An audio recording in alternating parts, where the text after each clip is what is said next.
am Sharon Wren. And I'm Linda Cook.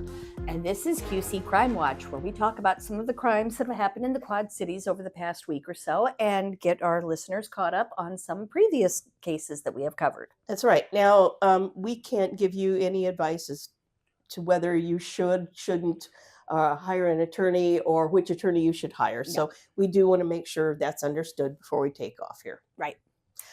Well, Linda, we've had a bit of closure on a case we've been following for, good year and a half now. I guess. And what's interesting about this case, and the reason we're dedicating this whole podcast to it, is because not only does it involve two suspects, but also it involves a double homicide. Right. And that's pretty unusual, especially... we don't get those. Right? No, for this area.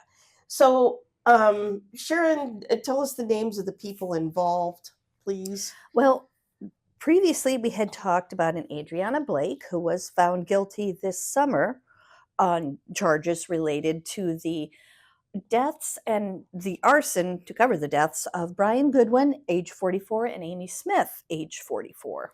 Okay, and this started because of a fire. A fire, which the Davenport police responded to the fire in January of 2024. As one does, they put out the fire, they go search for smolders. This was on Division Street, in a home on Division Street, right? And, yes. In Davenport. And as they were going along, they found a mattress, and under the mattress were two bodies. And an autopsy later showed that the fire is not what killed the people, because there was no smoke drawn into their lungs. Right, it was bullets. Yes.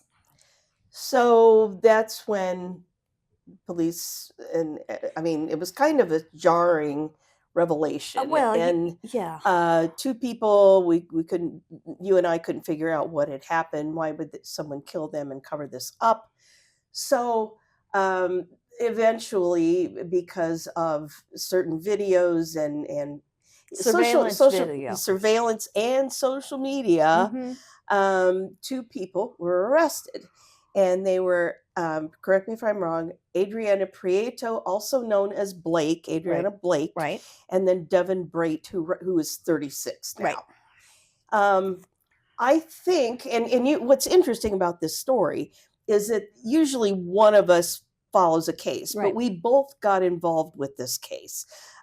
Physically, we were there with the defendants. The first, I think it was a preliminary hearing because they had just been arrested. And I was the only reporter in the courtroom that I remember. Maybe somebody else was there. But I ended up sitting right in back of this couple. And I mean, I could have reached out and touched them, and I hadn't meant to sit so closely. They knew I was there. And what sort of surprised me was how cool they both were. No smile, no tear, just very even tempered. They both spoke quietly, and they weren't upset. Right. I know that if I had been accused of a crime, even if I had committed it, I would be upset when I was in court. Wait, you were behind that? Them. Oh. Together. Okay. And it was interesting. Yeah, because I had to go to court years ago for a defied traffic ticket long ago. Who cares? I had a smartwatch on at the time that measured my heart rate. I thought I was going to have a heart attack. I know. And that was just a traffic ticket. Just being in a courtroom is enough to make some people very nervous, very edgy. And they were absolutely calm, like they were, sitting having a sandwich at a diner or something, very calm. And I thought, well, maybe you never know whether people have actually done what they're accused of. And I thought, innocent until proven guilty. Right. And I thought maybe they are just, calm because they know they didn't do anything wrong. Right. But you also ended up sitting with both of them at different times, correct? Right. See, another odd thing about the case is originally they were tried together. Mm-hmm. And I think it went as far as the arraignment, and then they were split. She had her own trial. He had his own trial. He had his own, which was very unusual. Yeah, I've never seen anything like that before. But I was in on both cases at one point or another, and they were very quiet. Just really, like Not they were. not even like you'll see somebody whispering with the attorney, or maybe writing notes or passing something. No, It's like they were just there. Just there. It's like they were watching a really boring ball game or something. They were just there. It was so odd. No reaction No. at all. I mean, you don't want outbursts in the courtroom, but No, but it was, there's just no reaction. There was no reaction. There wasn't, a witness says something and then they look to the attorney and go, or frown, yeah, or even smile. Nothing. There was absolutely nothing. So there was a trial for Adriana. Right. And on May 30th, she was found guilty of several things, but guilty in this double homicide. And she still says that justice has not been served. She still maintained her innocence until that day. She has been transported, I believe, to prison now. I believe so. But yesterday, we're recording this on Thursday. So on Wednesday, Devin Braet, who's the other person, was sentenced. And so I went to that sentencing. And it was interesting, Sharon, because once again, he was just there. He never raised an eyebrow. He never cried. He never shook his head, or there was no responsiveness at all. No, even upset when they said you're being sentenced. No. And when he was asked if he wanted to address the court, he did say one thing, and that was no. So he did not speak on his own behalf. Who did speak were several loved ones of the couple, the two people who were killed. And I don't think there was a dry eye in that courtroom when they were finished. It was absolutely devastating just to hear this. Relatives spoke, relatives of both of these people that were lost way too soon. And one of them turned directly to him, to Devin Braet. And I won't tell you the first two words. We omitted that from our video and from our website. You can imagine what they were. And went on to say, I hope you rot in hell. Not a reaction at all. So, and victim impact statements are there to elicit an emotion. You don't want to say that, oh, Brian Goodwin, he was just a swell guy. He always had cookies in his house. You with someone like, when you're giving a victim impact statement, you want to talk about the devastation of how what it affects happened. You, how it affects you, the family, friends, co-workers. Right. And you get specific. We're losing companionship. We're losing financial things. I mean, you put it all out there on the table. When two of these victim impact statements were read, Braet's attorney did object to them, but the judge let them stand. They were brief admonishments to him, but mostly it was about, this is how I feel. I've lost my son, my sister, my brother. And it was just absolutely heartbreaking to hear this unfold in court.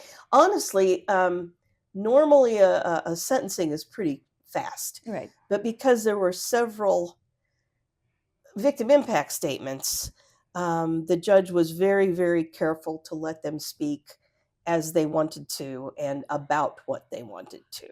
Because sometimes in an emotionally charged statement like that, you may be reading it, but then you break down, or you just, and people and you need a minute. It was very tearful sentencing, but he has been sentenced to life without parole. And if you go to ourquadcities.com, if you're listening on Spotify or somewhere else, we have listed all of the charges that he was convicted of and how many years he got, or months, for each one. But the biggest one was this murder charge, of course, and he will not get out. He is in for life. Iowa does not have the death penalty. No, but you can get life without parole, and he did. There may have been some people there in support of him, I don't know. I did not talk. I did talk to one person, just very briefly, that was in support of his conviction. Right. So, but there was no one screaming, "We no, love you, dead." no. And before, in fact, before this sentencing happened, the judge said we must have decorum in the courtroom, and it was very, very quiet except for a few tears. So this crime is unusual in so many ways. Right. To kill two people, try to cover it up with a fire.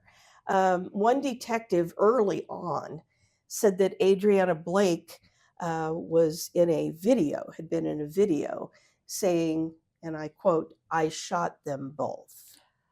And I could be wrong, but when she was making this video, was there any gun? That's going to. She was yes. holding a gun. Yes. Mm-hmm. So I don't understand. There's so much about this behavior I don't understand. But then you cannot make logical applications to an illogical frame of mind, right?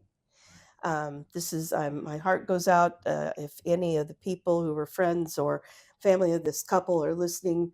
Our hearts go out to them. Right. We want them to know that these are not easy cases to cover, and they stay with us too. Right. I think people think we get a little, and maybe we do get a little bit rough around the edges, but you kind of have to, or it can eat you up. It will eat you. But in 10 years, if I say something to you about, hey, remember that double homicide with the fire, you'll know. I'll know, and it'll touch me. Yep. Mr. Braet and Kelly Cunningham, the Scott County attorney, brought this up yesterday. Mr. Braet has a lengthy criminal history, which we've seen, and that is accurate. Yes, and which I have written about. If you Google his name on our website, you will see, because I don't think that we should talk about it right now because it doesn't really apply to this particular case. But he was a felon before, I can say that. Right. So this is a sad one, Sharon. Yeah.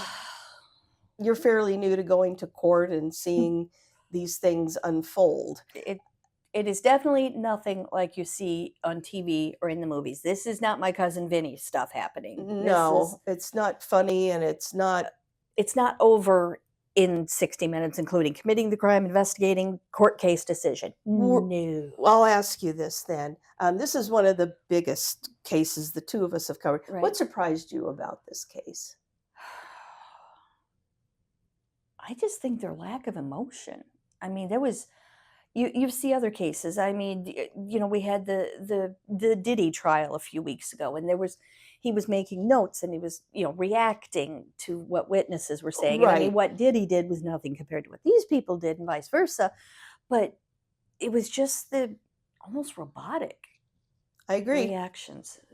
You expect people to have some reaction, and especially if they're going to maintain they didn't do it. I would be very reactive to that. Right. But yeah, that was a very surprising part of all of this. I could go a long time without having to sit through another case like that. Well, let's hope we don't. Yes. Let's hope we don't. So in the meantime, we hope everyone stays safe out there. Don't let this scare you, but take measures to make sure that you're safe.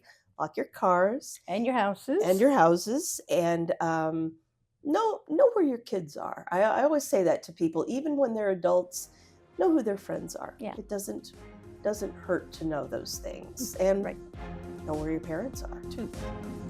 So thank you for listening. We appreciate it. Yeah, we'll see you next time.